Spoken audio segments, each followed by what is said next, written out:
I cannot scroll back to my 2024 subscription box. It's physically not possible. The server just resets.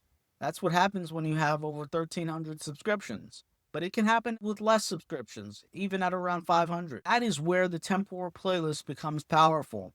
Because a temporal playlist lets you go directly to a specific day of a specific week of a specific quarter. You designated it when you built it. Wednesdays, Q3, month 7, week 1, 2024. That structure exists now. You can return to it. That is what a structured record gives you that the platform's native surfaces cannot. A fixed point you can go back to anytime from any device without depending on the platform's memory to reconstruct the path. And when you do go back, you have access to 3 completely different analytical lenses for reading what happened in that window. The first lens is date added. Sorting by date added oldest first shows you the sequence in which videos were actually routed into this playlist. What went in first? What went in last? This is the curation decision sequence. It reflects what was worth indexing and in what order it was indexed. For me personally, date added is the lens that reflects my perspective most directly. As someone who functions as both a content consumer and a content curator, the date added sequence shows what I was pulling from my recommendation feed, from my subscription box, from my active search journey, and consciously routing it into this playlist as a structured record of that specific quarter. It shows my stratigraphy, the layered structure of how I was actually organizing my consumption at that moment in time. That stratigraphy is invisible in watch history.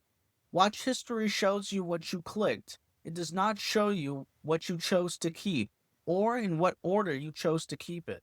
The second lens is date published. Sorting by date published gives you an entirely different picture. Now you are not looking at the curation decision sequence. You are looking at what the content creators themselves were publishing. What was published first? What was published last? What does that sequence tell you about the aggregate publication patterns of the creators in the subscription universe? The channels subscribed to, the channels stumbled upon through the recommendation feed. This is demand side culture commentary. The publication sequence is a record of what the content creation community was doing at that specific moment in time. What they decided was worth publishing, when and in what concentration, around what particular subjects. You can read the cultural preoccupations of a given quarter through a temporal playlist date published sort in a way that no analytics dashboard reconstructs. The third lens is most popular. Sorting by most popular moves you completely outside both the curation sequence and the publication sequence. Now you are looking at what consumers actually engage with over time. What accumulated the most views? What did the algorithm sustain, amplify, or surface repeatedly to the broader platform community? This is where long run analysis becomes possible. A temporal playlist built in 2024 can be checked today. A video that had 100 views when that playlist was first completed, where is it now? Is it still there? Has there been a residual long tail growth in the content that it looked like it had no momentum at the time? Did someone have a breakout moment after the playlist was closed? And are they now experiencing residual growth on that same video? That is a dimension of culture commentary that's only accessible if you have the stratigraphy of how a video relates to its collective whole over time inside a specific playlist bucket. That is what you cannot read from a simple watch history, because watch history does not hold retention, it holds clicks.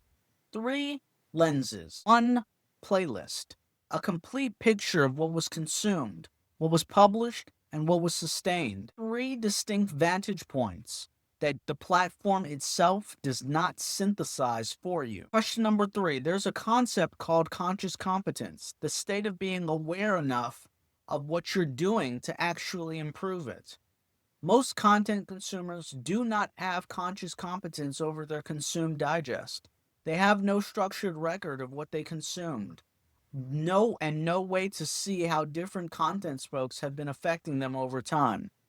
What categories are growing, what categories are shrinking, what subjects they keep returning to versus what they think they care about. The four-stage cycle runs like this: unconscious incompetence.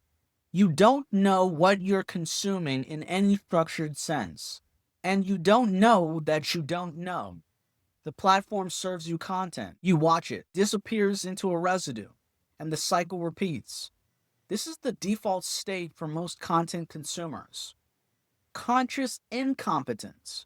You become aware that there is a problem, that your consumed digest is real, that it is larger than your watch history, and that you have no system for seeing it clearly.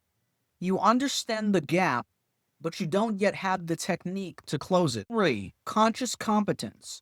You are actively deploying technique. You're building playlists. You're naming them, choosing which playlist type applies to a given piece of content and why. You have to think deliberately about each decision, but the decisions are real and the record is being built.